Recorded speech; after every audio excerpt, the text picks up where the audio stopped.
రైతు సోదరులందరికీ నమస్తే. మీరు చూస్తున్నారు agri dairy information channel. Brother, మన ఛానల్ని ఎవరైనా కొత్తగా చూస్తున్నట్లయితే ప్లీజ్ సబ్స్క్రైబ్ చేయండి బ్రదర్. సబ్స్క్రైబ్ చేసి లైక్ చేయండి బ్రదర్. మన ఛానల్కి మంచి సపోర్ట్గా ఉంటుంది. ఇలాంటి వీడియోలు మంచి వీడియోలు మీకు మరిన్ని మీ ముందుకు తీసుకురావడానికి ప్రయత్నం చేస్తాను.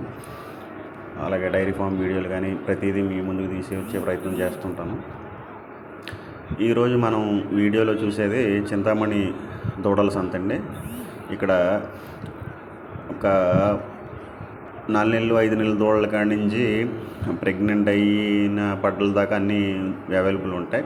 ఈ చింతామణి సంత వచ్చి కర్ణాటక రాష్ట్రంలో ఉంటుందండి. ఈ చింతామణి సంత కర్ణాటకలోనే అతిపెద్ద సంతని మనం చెప్పుకోవచ్చు. హెచ్ఎఫ్ ఆవులకు కానీ హెచ్ఎఫ్ పడ్డలకు కానీ. ఈ హెచ్ఎఫ్ పడ్డలు అనేవి ఈ చింతామణి సంతలో మంచి క్వాలిటీ, మంచి జాతి అనేది, నెంబర్ 1 జాతి అనేది దొరుకుతుంది. అయితే ఈ సంతలో పడ్ల రేట్లు కూడా అట్లాగే ఉంటాయి, గట్టిగానే ఉంటాయి. రేట్లు 15,000 నుంచి 10,000 నుంచి మినిమం 50,000 దాకా పడ్ల రేట్లు అయితే ఉండడం జరిగింది. ఆవులు అయితే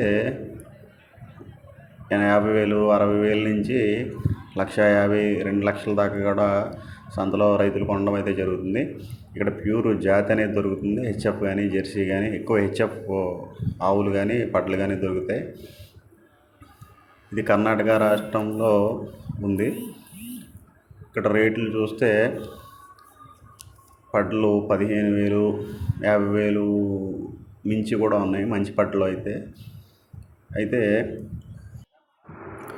ఈ సంతకి ఎవరైనా వెళ్దాం అనుకుంటే నియర్ తిరుపతి ఒక స్టాప్ కింద మీరు పెట్టుకున్నట్లయితే తిరుపతి నుంచి ఎవ్రీ 2 అవర్స్కి 3 అవర్స్కి చిక్బళ్ళాపూర్ అనే విలేజ్కి బస్ అనేది ఉండడం జరిగింది. ఇది మీకు చింతామణి మీదుగా వెళ్ళడం అయితే జరుగుతుంది. తిరుపతి నుంచి మీకు ఎవ్రీ 2 అవర్స్కి బస్ అనేది ఉండడం జరుగుతుంది. అక్కడి నుంచి చింతామణి మీరు చేరుకోవచ్చు. ఈ మార్కెట్ అనేది ప్రతి ఆదివారం జరుగుతుందండి. ఆదివారం తెల్లవారుజామున 4 గంటల నుంచి మధ్యాహ్నం 12 గంటల దాకా జరుగుతుంది. ఎవ్రీ సండే జరుగుతుంది మార్కెట్ అనేది. ఈ మార్కెట్లో మీకు ప్రెగ్నెంట్ దూడలు దొరుకుతాయి, చిన్న దూడలు దొరుకుతాయి, పెద్ద దూడలు దొరుకుతాయి, ఆవులు దొరుకుతాయి. అన్ని రకాల జాతి ఆవులు అయితే దొరుకుతాయండి. ఎక్కువ హెచ్ఎఫ్ మంచి జాతి దూడలు అనేవి దొరుకుతాయి. నా పర్సనల్ ఒపీనియన్ ఏంటంటే ఇక్కడ హెచ్ఎఫ్ ఆవులు కొన్నాకి వెళ్తే మంచిది, కానీ హెచ్ఎఫ్ దూడలు అనేది ఆ జాతికి తగ్గట్టే మంచి రేట్లు అయితే ఉండడం జరిగిందండి. 40,000, 50,000 కూడా ఒక దూడని అయితే అక్కడ రైతులు కొనుగోలు చేస్తున్నారు. మనకి ఇక్కడ లోకల్లో వచ్చి 20,000కి 25,000కి మన వైజాగ్ ఈ సరౌండింగ్స్లో అయితే దొరకడం అయితే జరుగుతుంది.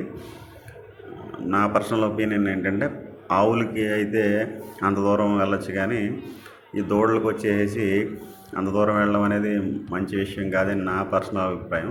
ఎవరైనా జాతి మెయింటైన్ చేద్దాం, బ్రీడ్ని మెయింటైన్ చేద్దాం అని ఎవరైనా ఉద్దేశం ఉంటే మట్టుకు వెళ్ళొచ్చు.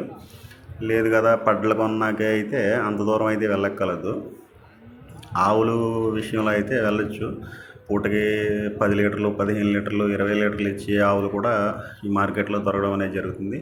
ఈ మార్కెట్ మెయిన్ స్పెషాలిటీ ఏంటంటే జాతి, ప్యూర్ జాతి మనకి మెయింటైన్ చేద్దాం అనుకునే వరకు జాతి పశువు అనేది మంచిగా దొరుకుతుంది.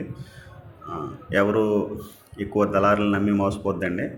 ఇక్కడికి ఏ రాష్ట్రానికైనా కానీ ట్రాన్స్పోర్ట్ అనేది అవైలబుల్ ఉంటుంది. మార్కెట్లో వ్యాన్స్ ఉంటాయి, అన్నీ అవైలబిలిటీ ఉంటాయి, ఏ విధమైన ఇబ్బంది ఉండదు. అయితే దళారులు నమ్మి మట్టుకు మోసపోకండి. Thank you.